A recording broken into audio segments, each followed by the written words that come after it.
Di dalam nama Yesus, kami yang percaya siap menyambut firman-Mu. Amin. Amin.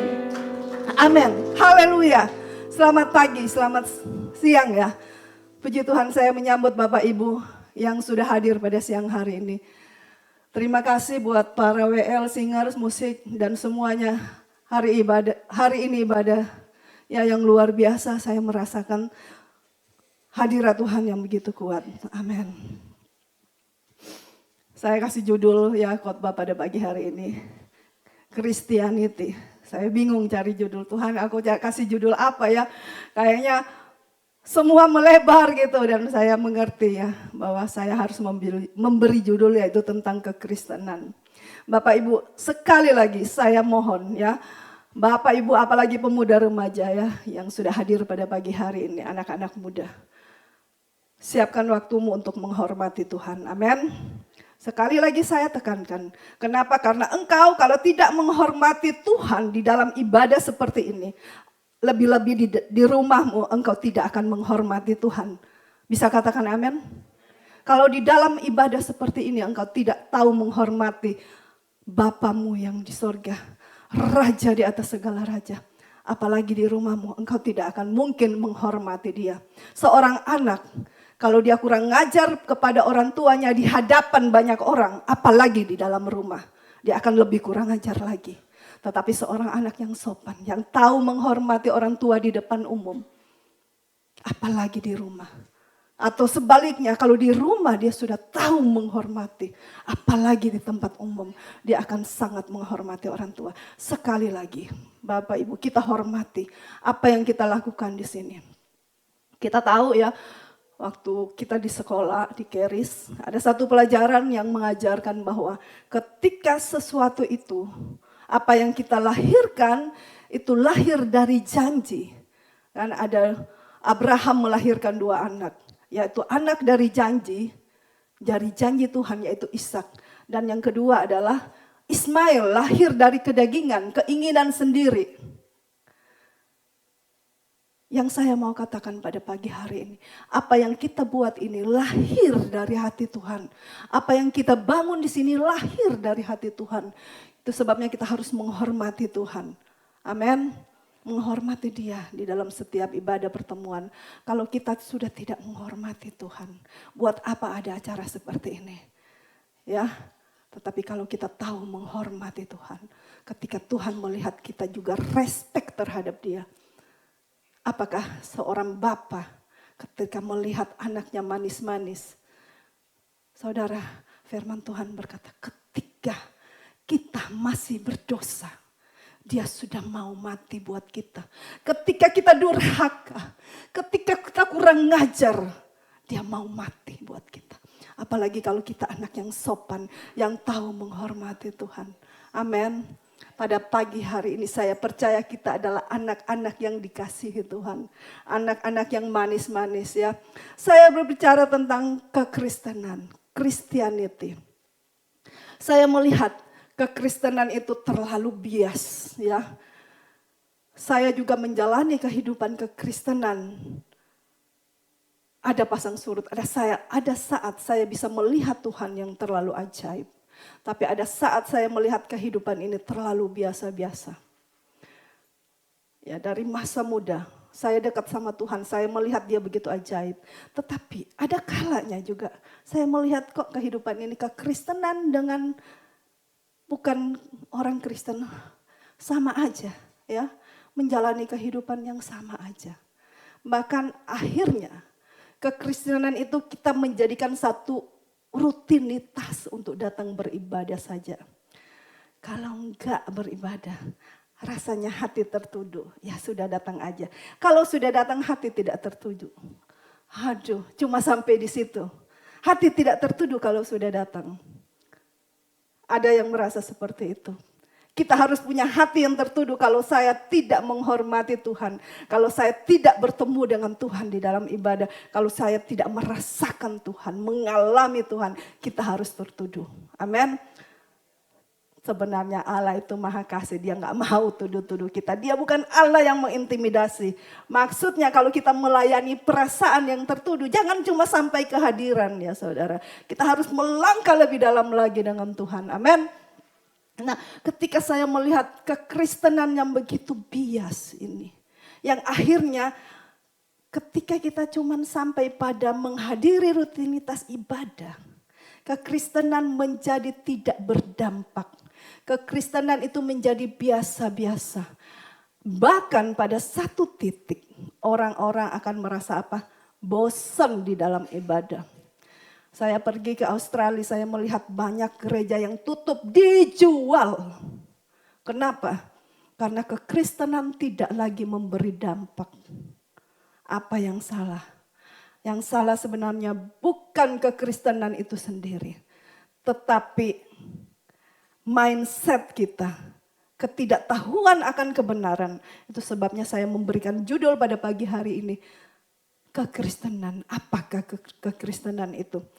Banyak sekali sebenarnya hal dasar dan ajaib ya di dalam kekristenan itu. Saya tidak bisa mengupas semua satu-satu, saya hanya mengambil beberapa ayat ya tentang kekristenan. Ayat pertama yang saya mau ya ambil, yaitu saya mau katakan kekristenan itu adalah sesuatu yang hebat, sesuatu yang luar biasa, sesuatu yang supranatural, yang di dalamnya ada kuasa, sehingga kuasa itu bisa keluar dan memberi dampak dalam kehidupan setiap orang percaya. Nah, kekristenan itu ya, di mana kehidupan kita yang dulunya tidak ada Allah. Dalam Efesus 2 ayat, di depan sini ada ya. Efesus 2 ayat 12 berkata bahwa waktu itu, waktu sebelum kita menerima Yesus sebagai Tuhan dan Juru Selamat, kita ini tidak termasuk kewargaan Israel dan tidak mendapat bagian dalam ketentuan yang dijanjikan tanpa Allah, tanpa pengharapan dan tanpa Allah di dalam dunia. Nah, kekristenan salah satunya, ini cuma salah satunya. Kekristenan sebelum kita menjadi Kristen, kita tidak termasuk sebagai warga kerajaan Israel juga, warga Israel. Kita bukan warga Israel. Nanti saya akan jelaskan kenapa ayat ini memuat bahwa kita tidak termasuk kewargaan Israel. Nah, karena kita tidak termasuk kewargaan Israel, kita tidak mendapat bagian di dalam janji-janji yang ditentukan Tuhan kepada bangsa Israel. Kita sebelum kita lahir baru, kita orang yang berjalan tanpa pengharapan dan tanpa Allah di dalam dunia ini. Kebayang gak betapa powerfulnya kehidupan perbedaan ya. Perbedaan antara orang yang hidup tanpa pengharapan dan orang yang hidup dengan punya pengharapan. Betapa jauh berbeda dengan orang yang hidup tanpa Allah dan dengan orang yang hidup punya Allah. Ada ayat-ayat yang relevan dalam Yohanes 14 ayat 18 dengan hal ini. Yesus berkata begini, aku tidak akan meninggalkan kamu sebagai yatim piatu. Aku akan datang kembali kepadamu. Yesus tahu tentang kehidupan yang tanpa Allah. Itu seperti kehidupan anak kecil yang yatim piatu. Itu sebabnya dia bilang, aku tidak akan meninggalkan kamu yatim piatu. Itulah kekristenan. Kekristenan secara rohani. Ya, mungkin jasmani kita tidak yatim piatu, tetapi di luar Tuhan kita ini menjadi yatim piatu. Bagaimana seorang anak kecil yang yatim piatu bisa hidup? Bisa kebayang saudara? Yang tidak ada orang tua, tidak ada siapa-siapa. Kita tidak akan sanggup menjalani kehidupan tanpa Allah. Hopeless, ya, tanpa pengharapan ketika kita menjalani kehidupan yang yatim piatu secara rohani. Itu sebabnya jangan kita menganggap enteng tentang kekristenan itu. Kekristenan adalah kehidupan yang penuh dengan pengharapan. Bahkan Tuhan sendiri bilang, Yeremia bilang apa? Aku ini mempunyai rancangan damai sejahtera. Rancangan yang penuh apa? Pengharapan. Nah, rancangan yang penuh pengharapan itu hanya bisa dirancang oleh Allah, dijamin oleh Allah. Tidak ada siapapun yang bisa menjamin kehidupan yang penuh dengan pengharapan. Amin. Itu sebabnya kita harus menghargai status, posisi kita sebagai orang Kristen, orang lahir baru, anak Allah. Amin. Saya lanjut ya. Yesus sangat concern dengan ini. Dia tidak mau kita hidup sendiri yatim piatu. Sehingga di dalam Yohanes 14 ayat 16 sampai 17 berkata begini, aku akan meminta kepada Bapa. Ya, dia mengajukan spesial petisinya kepada Bapa. Wow. Karena kita orang-orang spesial. Amin. Untuk mengirim sesuatu yang spesial. Yaitu apa? Seorang penolong yang akan menolong kita dalam kesendirian kita. Dalam kalau kita tidak berdaya, kalau kita tidak punya pengharapan. Dan supaya ia menyertai dan kita tidak menjadi yatim piatu selama-lamanya. Amin. Yaitu apa? Roh kebenaran. Dunia tidak dapat menerima dia. Sebab dunia tidak melihat dia dan tidak mengenal dia. Tetapi kamu apa? Mengenal dia. Sebab apa? Ia menyertai kamu dan akan diam di dalam kamu. Ini bukannya sesuatu yang spesial ya buat hidup kita. Dunia tidak bisa mengenal penolong itu. Tetapi kita mengenal penolong itu. Wow, dahsyat. Ketika kita sebagai anak Tuhan di dalam kekristenan kita, kita berjalan tanpa arah. Artinya apa? Kita tidak mengenal. Ya, tapi pada saat ini saya mau kasih tahu, kekristenanmu tidak kosong, tidak kering, tidak hambar. Kenapa? Karena harusnya kita mengenal dia. Dia menyertai kita dengan sangat powerful. Amin. Saya lanjut. Dia diam di dalam kita. Wow, dahsyat, privilege. Ya, itu pesan, permintaan khusus Yesus kepada Bapa. Supaya kita mendapat privilege ini. Dia diam di dalam kita. Amin. Kolose 1 ayat 12 sampai 13 berkata begini. Dan mengucap syukur dengan sukacita kepada Bapa. Paulus mengucap syukur dengan rasa sukacita. Yang melayakkan kamu untuk mendapat bagian dalam apa yang ditentukan orang-orang kudus di dalam kerajaan terang. Ia telah melepaskan kita dari kuasa kegelapan dan memindahkan kita ke dalam kerajaan anaknya yang kekasih. Wow, ini juga privilege yang luar biasa. Amin. Dia Allah yang maha besar melayakkan kita. Melayakkan, mendapat kehormatan, menyambut, menerima kita. Untuk apa? Mendapat bagian, mendapat warisan di dalam apa yang ditentukan, di dalam apa yang ditentukan untuk orang-orang kudus di dalam kerajaan terang.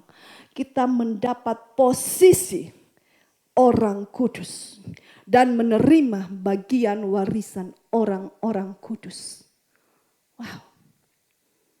Kita selalu melihat, bukankah kekristenan selama ini datang kepada Tuhan dan berkata, Tuhan aku orang berdosa, ampuni aku. Ya, ini banyak, TLWC sudah tidak karena punya pemahaman baru ya. Bahwa kita adalah orang kudus, orang benar karena dilayakkan oleh Tuhan. Tetapi begitu banyak orang di luar sana setiap hari minta ampun Tuhan. Minta ampun dosa, minta ampun Tuhan. Karena dia tidak mengenal privilege ini. Wow. Kita sudah dilayakkan, diterima, disambut, diberikan kehormatan orang kudus oleh Bapa. Dan kita menerima bagian hak apa saja yang orang kudus bisa terima, kita menerima. Wow. Dahsyat di dalam kerajaan terang. Kenapa? Karena Ia telah melepaskan kita dari kuasa kegelapan dan memindahkan kita ke dalam kerajaan anaknya yang kekasih. Kita orang Kristen, dengar ini, kita telah dilepaskan, dibebaskan dari kuasa kegelapan. Kuasa kegelapan itu, saudara, kalau kita tidak punya terang, kita ditutupin oleh kegelapan, kita akan hidup di dalam penderitaan, stres, depresi. Bahkan kita yang sudah dilepaskan dari kuasa kegelapan, dipindahkan ke dalam kerajaan anaknya yang kekasih, di dalam kerajaan terang. Tapi ketika kita tidak tahu kebenaran ini, kehidupan kita, roh kita dimerdekakan. Benar, tetapi jiwa kita tidak dimerdekakan. Sehingga ketika jiwa kita tidak dimerdekakan, jiwa kita jadi gelap. Kehidupan kita gelap, cara pandang kita gelap. Dan kita menjalani kehidupan yang depresi. Itu sebabnya orang Kristen meninggalkan Tuhan. Kenapa? Karena dia tidak menemukan kehidupan yang terang. Padahal dia di dalam roh sudah dipindahkan ke dalam kerajaan terang. Tetapi di dalam jiwa kegelapan menguasai, depresi menguasai, tidak ada jalan keluar.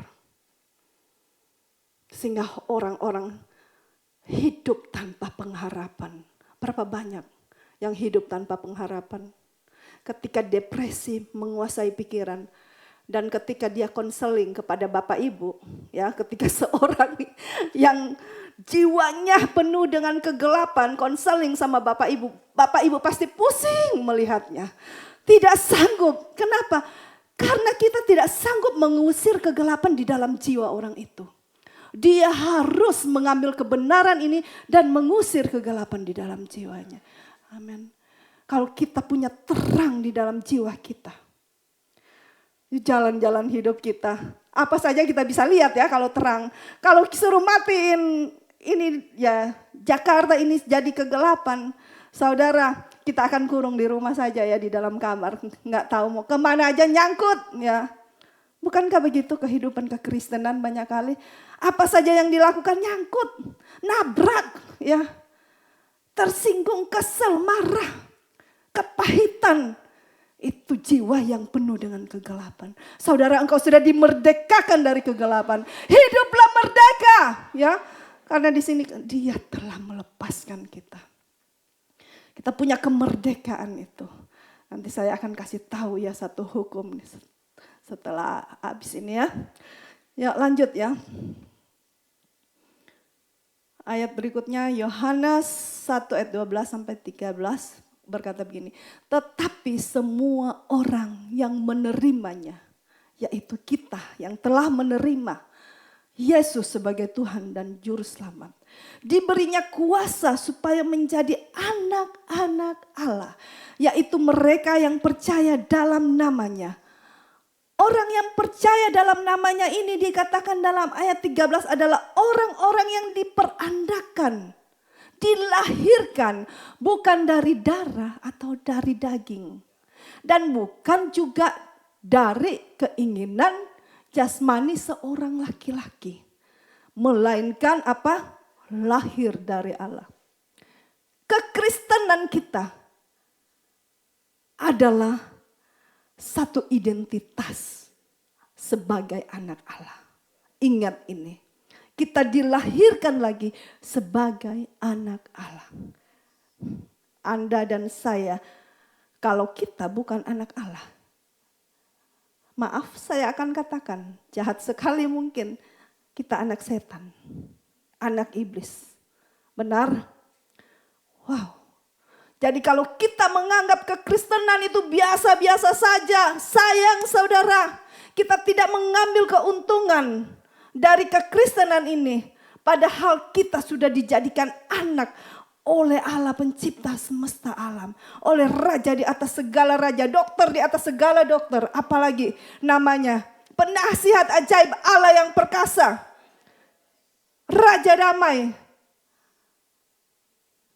Kalau kita masih katakan, aduh kekristenan saya ya membosankan pergi ke gereja. Aduh, bosan saya mau tinggalin aja gereja. Sayang saudara, karena engkau tidak tahu benefit-benefit apa yang engkau dapatkan. Jaminan apa yang engkau dapatkan. Nah, saya lanjut lagi ya. Galatia 3 ayat 13 sampai 14. Tadi ya, Efesus 1 ayat 3. Terpujilah Allah dan Bapa Tuhan kita Yesus Kristus, yang dalam Kristus telah mengaruniakan kepada kita apa? Segala berkat rohani di dalam sorga. Dolphy suka bilang sorga kosong, karena Tuhan sudah memberikan kepada kita semua berkat rohani di dalam surga. Sampai surga kosong. Tenang aja, surga tidak pernah kosong. Amin. Ya. Nanti Tuhan bilang jangan pulang ke surga. Karena surga kosong. Tinggal di dunia terus. Haleluya. Surga tidak kosong. Tetapi segala berkat itu dilepaskan dalam hidup kita. Berkat rohani. Berkat rohani ini mempengaruhi hal-hal jasmani. Amin. Karena kita mendapatkan berkat rohani, maka berkat jasmani pun harus tunduk pada berkat rohani. Amin. Amin. Kita yang sudah punya berkat rohani, masakan saya tidak akan dapat berkat jasmani. Amin. Amin. Saya lanjut dulu ya, saya belum. Galatia 3 ayat 13 sampai 14. Kristus telah menebus kita dari kutuk hukum Taurat dengan jalan menjadi kutuk karena kita. Sebab ada tertulis, terkutuklah orang yang digantung pada kayu salib. Yesus Kristus telah membuat ini supaya di dalam Dia berkat Abraham sampai kepada bangsa-bangsa lain. Sehingga oleh iman kita, oleh iman kita menerima roh yang telah dijanjikan. Saudara, ini yang saya katakan tadi ya, berkat Abraham, ya, kewarganegaraan Israel. Nah, Kristus telah menebus kita dari kutuk hukum Taurat dengan jalan menjadi kutuk karena kita. Sebab ada tertulis, terkutuklah orang yang digantung pada kayu salib. Kekristenan kita ini dihasilkan oleh apa? Kristus yang menjadi kutuk. Kekristenan kita tidak dilahirkan secara biasa-biasa. Tidak dihasilkan biasa-biasa. Kekristenan kita dilahirkan oleh pengorbanan Yesus. Kematian Yesus di kayu salib. Itu bukan hal yang biasa-biasa. Jangan kita menganggap kekristenan itu terlalu biasa. Kekristenan itu karena saya datang di gereja. Karena papa saya, mama saya suruh saya ke gereja. Anak muda khusus. Kenapa? Karena anak muda adalah generasi gereja berikutnya. Amin. Saya harus berbicara keras kepada anak muda. Karena ketika engkau terlepas dari rancangan Tuhan yang penuh damai sejahtera ini, maka keturunan berikutnya yang engkau hasilkan lebih gelap lagi hidupnya. Ya. Akan mengalami kekelaman yang begitu kelam. Itu sebabnya seberapa banyak anak muda yang dengar firman pada hari ini. Engkau harus menjaga apa yang engkau miliki. Bahkan engkau kembangkan, engkau bangun apa yang engkau miliki. Jangan menganggap enteng. Kenapa? Karena dampaknya itu begitu besar. Dampaknya itu pada keturunan di bawah engkau. Generasi berikutnya di bawah engkau. Amin. Ayat 14 katakan begini, Yesus Kristus telah membuat ini supaya di dalam Dia Berkat Abraham sampai kepada bangsa lain. Sehingga oleh iman kita menerima roh yang telah dijanjikan. Yang saya katakan tadi, bahwa kita bukan warga Israel. Ya, bukan umat bukan penduduk rakyat Israel ya, bukan keturunan Israel. Maksudnya apa? Karena waktu manusia itu jatuh dalam dosa, Adam dan Hawa jatuh dalam dosa. Manusia itu putus hubungan dari Allah, tidak ada lagi perlindungan Allah secara supranatural. Tapi Tuhan baik, secara rohani ya, manusia sudah tidak ada di bawah ikatan janji untuk dilindungi, dijaga oleh Tuhan. Tidak ada jaminan lagi karena dosa, karena manusia sudah terjual kepada iblis. Iblis yang berkuasa. Secara rohani, supranatural, Allah sudah tidak bisa melindungi mereka ya sebenarnya. Tetapi secara jasmani Allah datang loh, itu luar biasa. Ketika tidak ada jalan seakan-akan tertutup secara supranatural, secara rohani. Tuhan datang lewat jasmani. Dia datang kepada Adam, dia berfirman kepada Adam, dia berfirman kepada Hawa. Bahkan dia membuat janji kepada Adam dan Hawa untuk memberikan satu orang yang akan lahir dari keturunan wanita saja. Ya, dia katakan kepada iblis, kepada ular, aku akan mengadakan perlawanan, permusuhan antara engkau dan keturunan perempuan ini, keturunan Hawa, keturunan perempuan yang tidak ada benih Adam, benih dosa. Dia berjanji, dia datang secara jasmani, ya, untuk melaksanakan penyelamatan kepada kita. Dia dengan cara apa saja Tuhan mau tempuh. Ini kekristenan itu. Dengan jalan apa? Apa saja. Dia lakukan dengan apa? Hadir secara mata dengan mata, daging dengan daging. Karena secara rohani kan tidak bisa ya. Jadi itu sebabnya dikatakan apa? Yesus itu.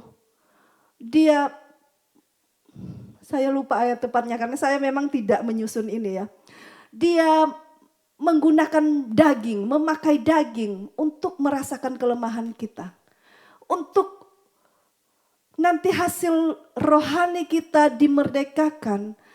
Supaya dampak kepada rohani kita dipulihkan. Yesus harus pakai daging. Harus menjadi manusia secara daging. Turun ke dalam dunia ini. Supaya apa? Pemulihan rohani terjadi. Cara apapun ditempuh oleh Allah untuk kita. Nah, waktu itu cara pertama yang dilakukan Tuhan ya. Dia datang kepada Abraham untuk mengikatkan janji, mengikatkan dirinya.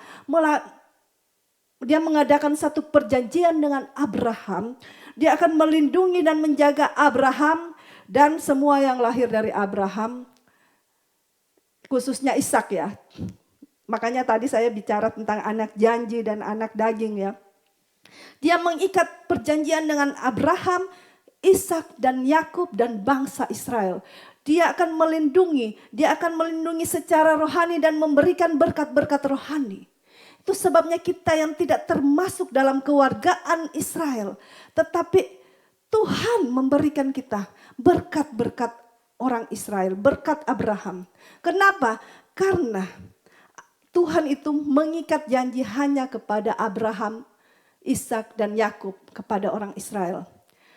Nah, berkat Abraham ini sampai kepada bangsa-bangsa.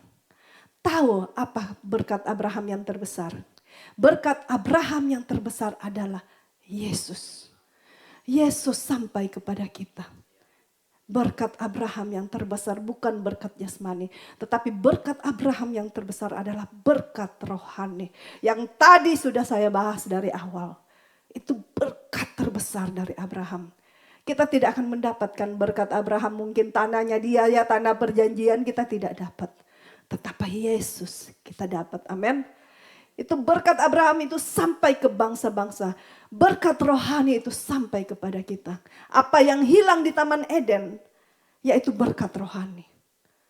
Sekarang berkat rohani itu dikembalikan kepada kita. Amin.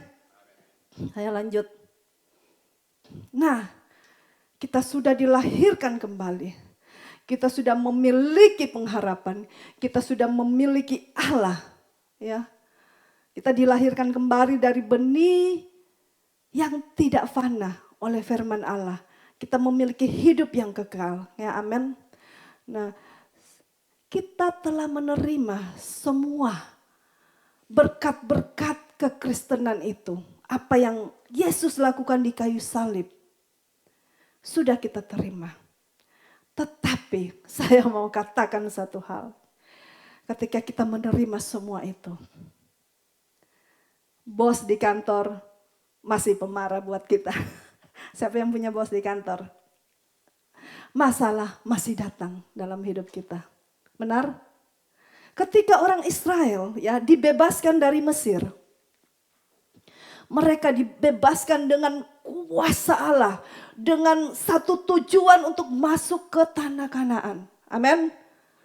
Mereka dibebaskan oleh Tuhan untuk melakukan visi Tuhan supaya Yesus lahir ke bumi itu ya visi Tuhan ya, supaya juru selamat bisa dilahirkan yang tadi dijanjikan, keturunan Hawa ini bisa dijanjikan supaya berkat rohani itu mengalir lewat bangsa Israel dan lewat Abraham ini ya, lewat Yesus ya.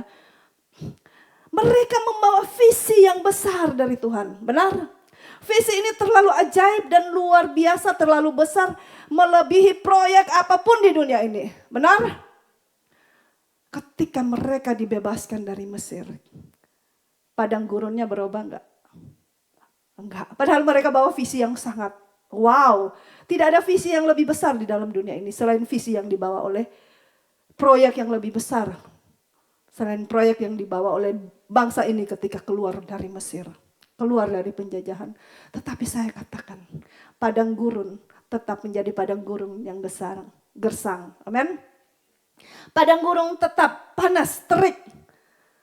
Mereka menemukan tidak ada air. Sampai mereka berjalan dan mereka menemukan air di hari ketiga. Tetapi mereka sampai di tempat yang bernama apa? Marah. Saudara, Marah sudah ada di sana. Marah tidak akan berubah. Padang gurun tidak berubah walaupun kita bawa visi Tuhan. Walaupun kekristenan yang saya katakan tadi luar biasa. Tapi padang gurun di luar sana masih sama. Kehidupan di luar sana. Setelah kita jadi anak Allah, enggak. Bos dia langsung, oh dia anak Allah, saya hormat dia. Saya naikin gaji, saya naikin kedudukannya. Benar? Tidak ada seperti itu. Tidak ada, saudara. Walaupun visi yang besar dibawa oleh bangsa Israel. Tetapi padang gurun tetap saja menjadi padang gurun. Tidak berubah menjadi Taman Eden. Nggak usah dikeluarinnya ayat-ayatnya, saya ada tulis ayat sebenarnya ya. Bagaimana Taman Eden itu ada sungai yang mengalir.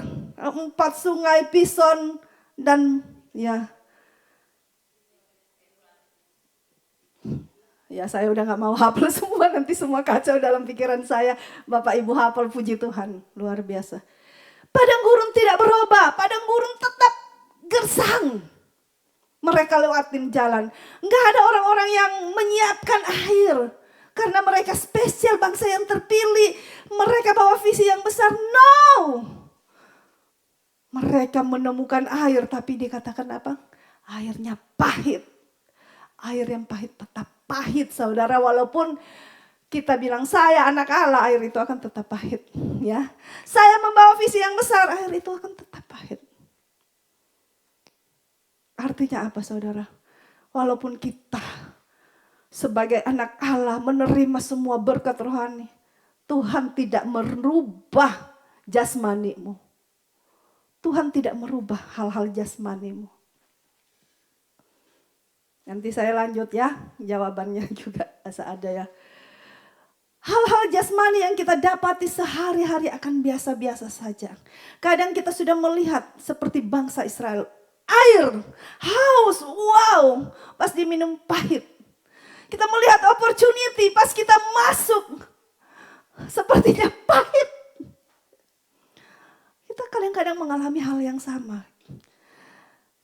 Tidak berarti kita menjadi kekristenan itu dan membawa visi Tuhan itu segala masalah menyingkir. No, tidak seperti itu. Saya lanjut ya.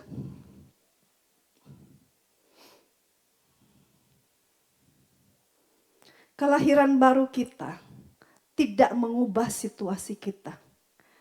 Tidak membuat secara otomatis segala sesuatu menjadi baik. Segala sesuatu bisa berubah? Bisa. Tetapi tidak otomatis.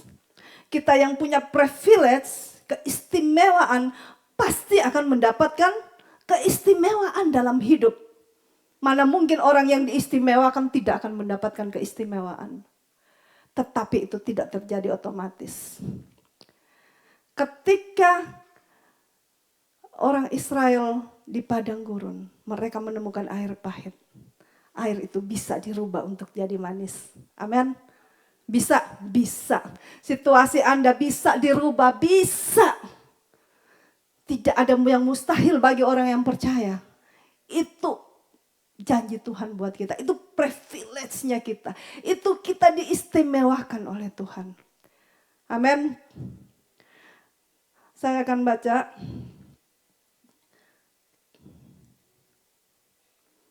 Ya, Tuhan merubah kekekalan ya. Yang saya catat, Tuhan itu merubah kekekalan. 2 Korintus 4 ayat 18, ayat-ayat banyak saya lewatin aja ya, nanti terlalu panjang. Saya bilang kok saya catatnya dikit banget, khotbah saya pendek loh Dolphy, 15 menit kira-kira. Tapi setelah dibahas, bisa nggak selesai ini. Haleluya. Nah, 2 Korintus 4:18 bilang apa? Sebab kami tidak memperhatikan yang kelihatan, melainkan yang tidak kelihatan. Karena apa? Karena yang kelihatan adalah sementara, sedangkan yang kelihatan adalah kekal. Tuhan merubah kekekalan kita. Tuhan merubah hal-hal yang tidak terlihat. Tetapi yang tidak terlihat ini dikatakan apa? Tidak sementara. Kalau Tuhan mengubah hal-hal jasmani kita, sifatnya hanya sementara. Berapa lama Tuhan harus bekerja untuk terus dan terus merubah keadaan jasmani kita yang sifatnya sementara? Tuhan merubah sesuatu yang kekal. Karena yang kekal ini lebih powerful daripada hal-hal yang kelihatan. Amin. Roma 8 ayat 1-2. Sorry, saya harus lihat jam. Saya punya 15 menit lagi ya. Oke. Nah, Roma 8 ayat 1 dan 2 berkata begini. Demikianlah sekarang tidak ada penghukuman bagi mereka yang ada di dalam Kristus Yesus. Yes banget bukan ayat ini? Tidak ada penghukuman bagi mereka yang ada di dalam Kristus. Tidak ada neraka bagi mereka yang ada dalam Kristus. Amin. Harusnya juga tidak ada apa? Sakit bagi orang yang ada dalam Kristus. Amin. Tidak ada apa lagi? Sebutkan. Tidak ada kekurangan, tidak ada kemiskinan, tidak ada depresi bagi mereka yang di dalam Kristus. Kenapa? Ayat 2 bilang apa? Roh yang memberi hidup telah memerdekakan kamu dalam Kristus dari hukum dosa dan hukum maut. Kita akan lihat versi King James-nya. Ada dicatat ya. Ya. For the law of the Spirit of life in Christ Jesus has made me free from the law of sin and death. Tadi dikatakan bahwa roh yang memberi hidup, tapi dalam versi King James dia katakan apa?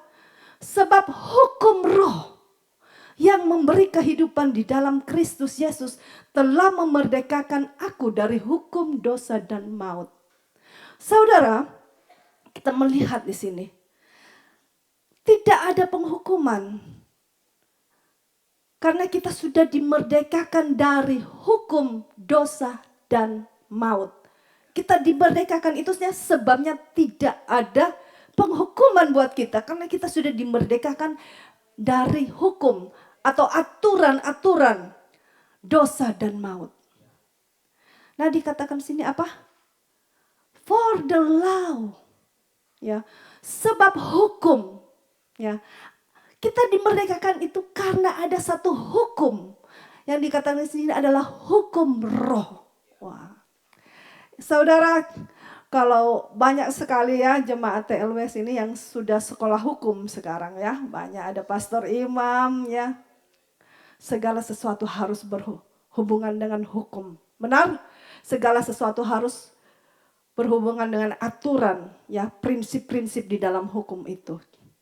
Ketika ada hukum, artinya itu kita punya hak resmi dan kita bisa berdiri di situ. Amin. Saudara, kita punya hukum. Hukum roh. Wow.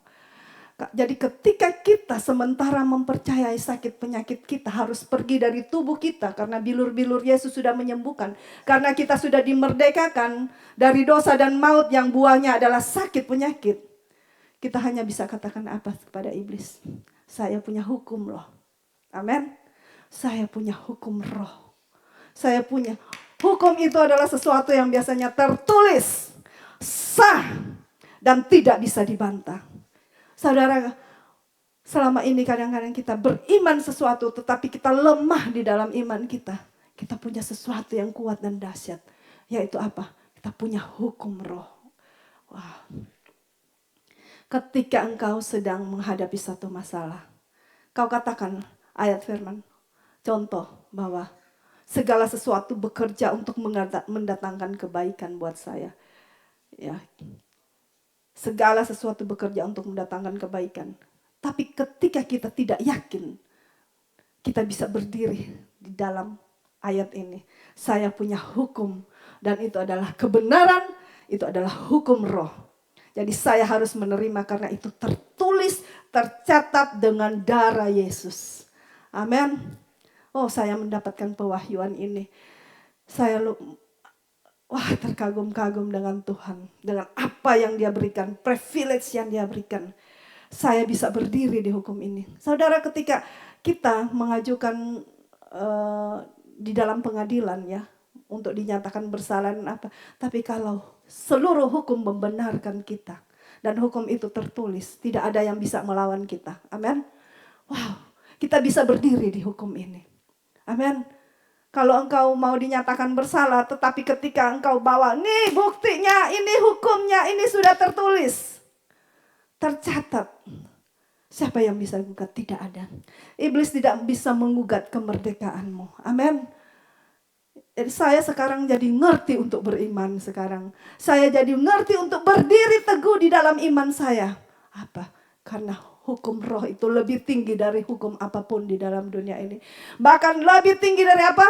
Hukum dosa dan maut. Karena kita bisa dimerdekakan dari hukum dosa dan hukum maut. Hukum, aturan-aturan.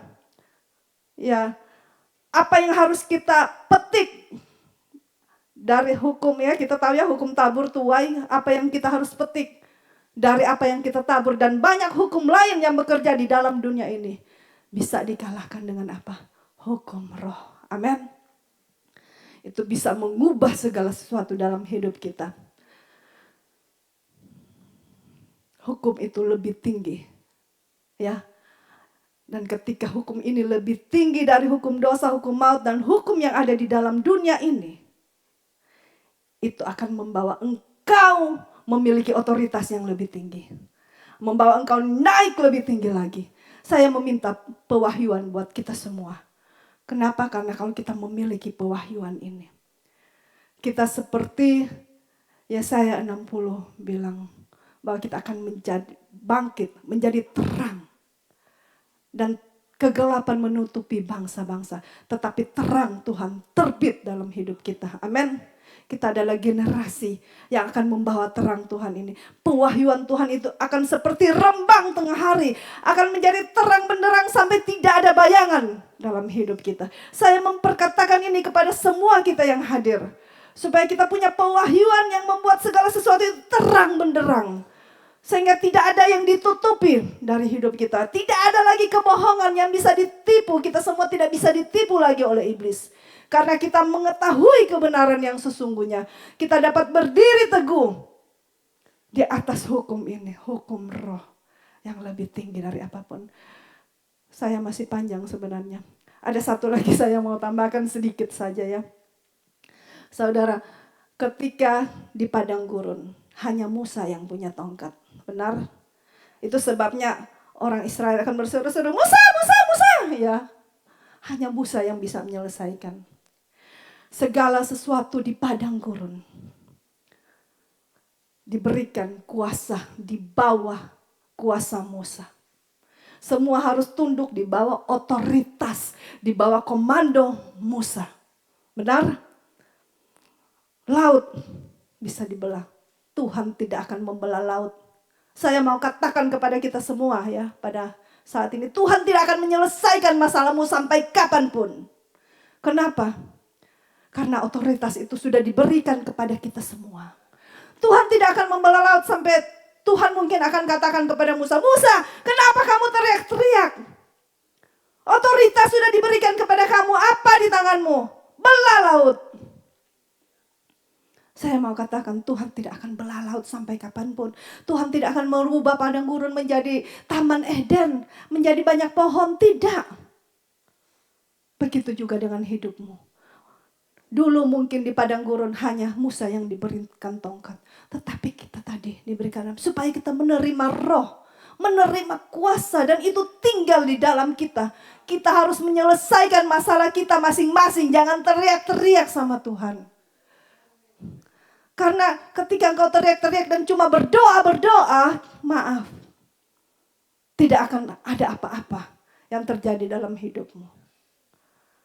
Karena Tuhan sudah memberikan segala sesuatu di dalam dunia ini di bawah kuasamu, di bawah komandomu, di bawah otoritasmu. Amin. Amin. Mungkin saya akan akhiri sampai sini ya Bapak Ibu.